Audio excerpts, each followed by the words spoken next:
Clause 5. Post-matric album obligation. After your child writes matric, they must deliver one full studio album to the school, commercially acceptable, meaning the school decides if it's good enough. Only after delivering this album can your child elect to exit. But remember clause 5.3, exit shall only be permitted once all obligations and recoupment requirements are met. So your 18-year-old writes matric, delivers an album, and still can't leave until the school says the debt is paid. Y.A.D Totoro.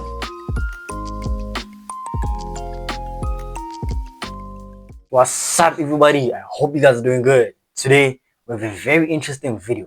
We got Brian Jr.'s World in the building. Exposed. The CPC stars scandal is worse than we thought. Shocking allegations. Amen. School kids are now getting 360 deals, 360 contracts. That's tough. Let's tap in.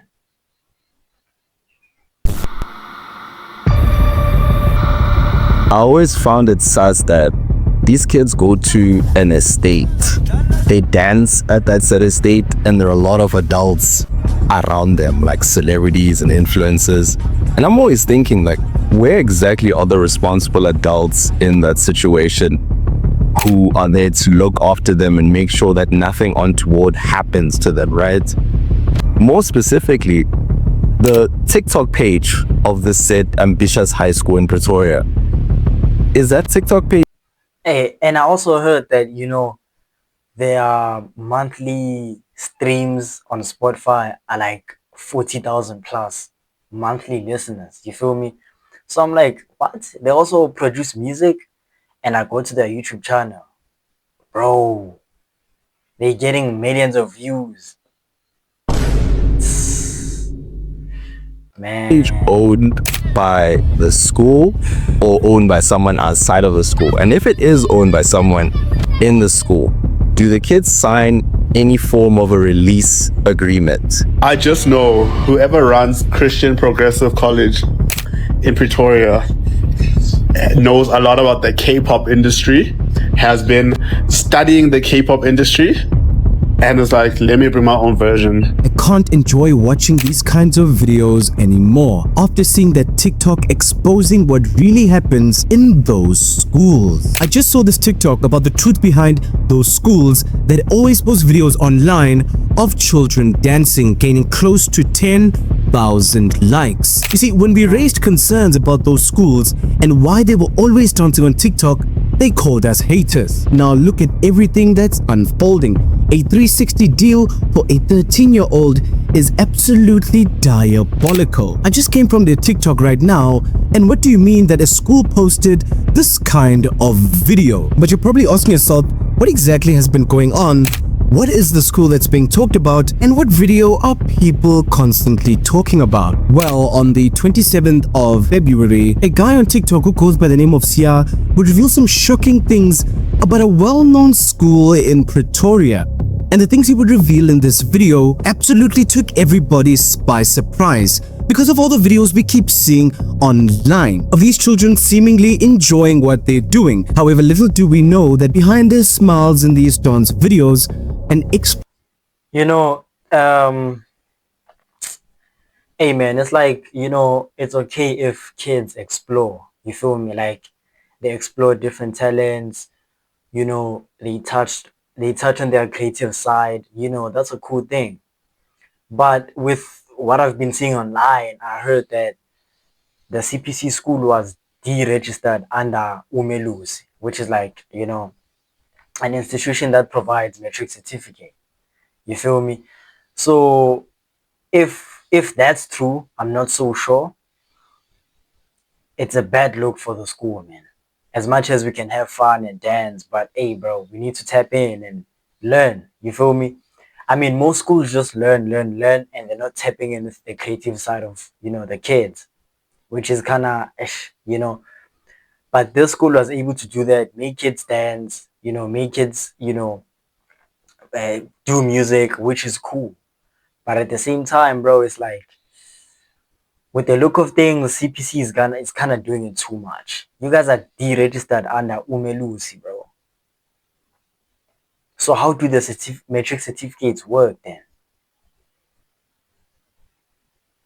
Yeah, it was just extra, bro.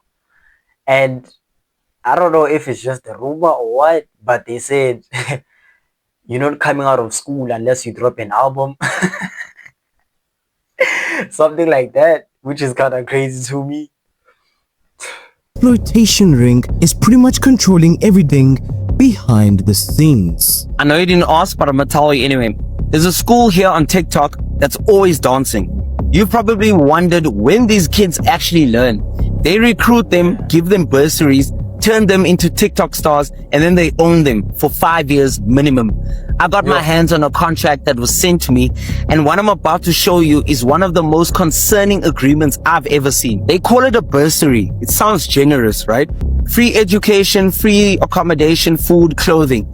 But the contract states in clause 3.3, all bursary related costs are fully sponsored by the school/label and are recoupable. That means, according to this contract, it's not a gift, it's treated as a loan.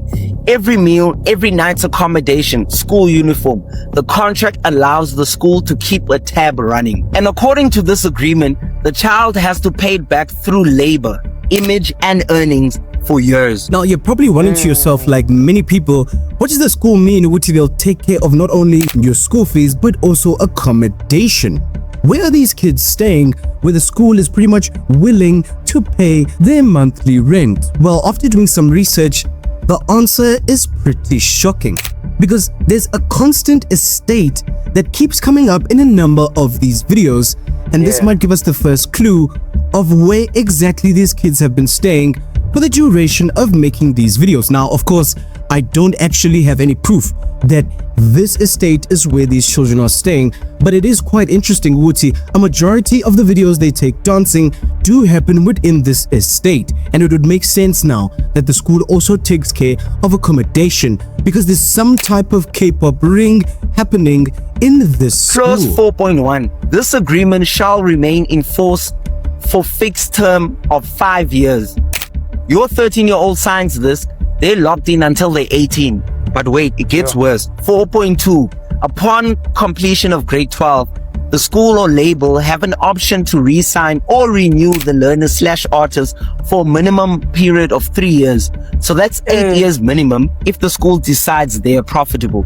And clause 4.4, until expiry or written clause, the learner/artist remains contractually bound. Translation: your child is property for nearly a decade, starting as a minor. Now, obviously, the issue with this is quite glaring. The fact that the people who have to sign these contracts are children. But you're about to see, Wuti, this unfortunately gets a lot worse than you can imagine. Clause 5.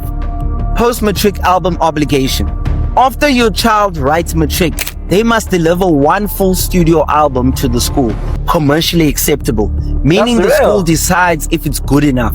Only after delivering this album can your child elect to exit. But remember clause 5.3, exit shall only be permitted once all obligations and recoupment requirements are met. So your 18-year-old writes matric, delivers an album, and still can't leave until the school says the debt is paid. This is how they extend. Bro, whoa. This is crazy. The school needs to approve if the album is good for the kid to leave the school. The contract beyond 5 years. But before we move on to the money side, I just want to let you know why this is so sinister. Because by taking over, paying for accommodation as well as school fees, the school pretty much secures the fact that you'll be indebted to them as long as you're still in school. This is why this is so sinister.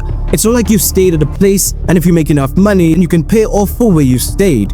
If you continue stay in a place monthly, they keep taking and taking and taking until they pretty much own you. However, it gets a lot darker than Now that. let's talk money, because this is where it gets evil. Clause 6.2, digital sales split. The child gets 10%. 10%. Ema. Clause 6.3, payment commences only after full recoupment of expenses. So the school adds up everything. and the child doesn't see a cent until all is paid back. And Oh, who yeah. decides when it's all paid back? The school. Then clause 7.1, until recoupment, the split is 70% to the school, 30% to the child. So if your child generates 100,000 in bookings, the school takes 70,000 rand. Yo. Your child gets 30,000 rand. That 30,000 rand goes towards recoupment first. So actually your child gets nothing until the school says the debt is cleared. Clause 8, endorsements and sponsorships. The school negotiates everything. Your child can't do deals independently, and the split 50-50 after expenses. So if Coca-Cola wants to sponsor your child for 500,000 rand, the school takes 250,000 rand. And guess what counts as expenses? Whatever the school says. Marketing, management, development costs. All deducted before the split. Your child... Okay, hold on, though, but hold on. All this is happening. You know, this is too much to take in right now. Like, do you even consider this as a school? Like, it's like a record label now, signing a record deal and stuff. But where are their parents though, bro? Like 13-year-olds, 14-year-olds, 16-year-olds. Where are the parents, bro?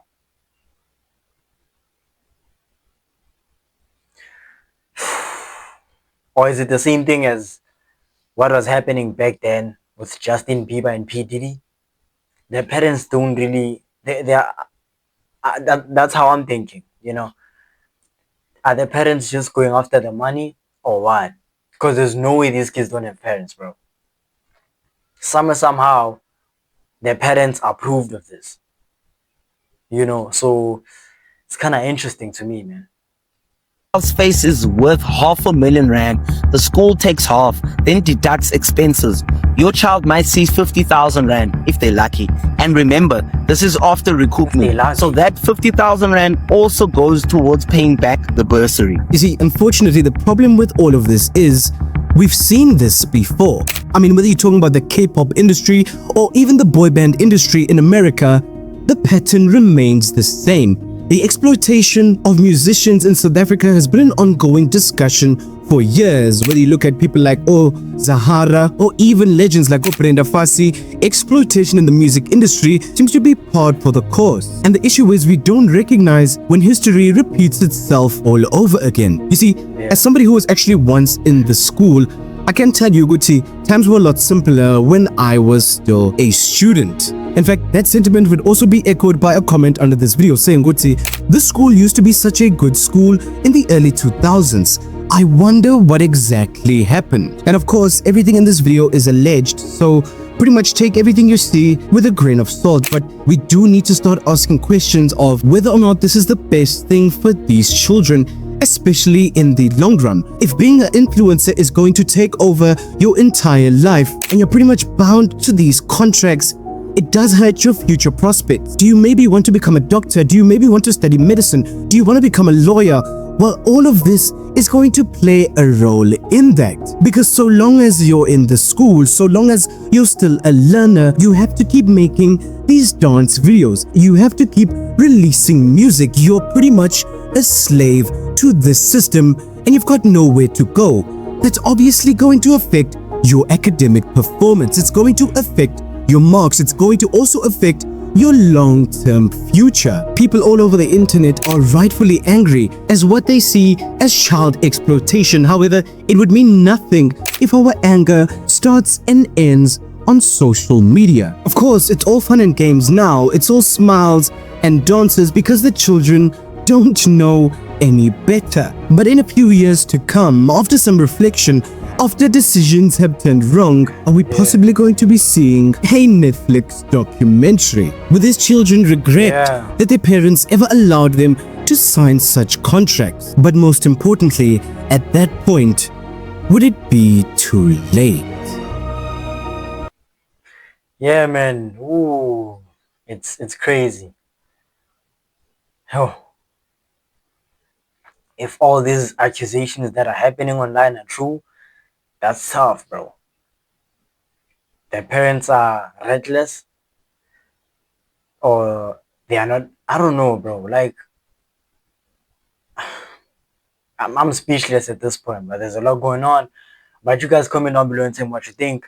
I'm a tap with you. Love you. Take care.